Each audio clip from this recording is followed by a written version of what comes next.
పని మరియు రెసిడెన్సీ సరిహద్దు భద్రతా నిబంధనలను ఉల్లంఘించినందుకు సౌదీ అధికారులు గత వారంలో 17,030 మందిని అరెస్టు చేసినట్లు సౌదీ ప్రెస్ ఏజెన్సీ శనివారం ప్రచురించింది.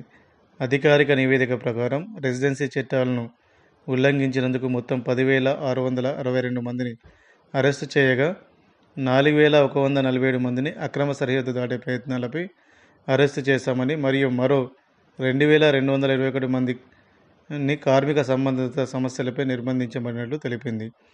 సౌదీలో అక్రమంగా ప్రవేశించేందుకు ప్రయత్నించినందుకు అరెస్టైన 1,119 మందిలో 71% మంది ఇథియోపియన్లు, 27% మంది యెమెనీలు, 2% మంది ఇతర దేశస్థులు ఉన్నారని నివేదికలో పొందుపరిచింది.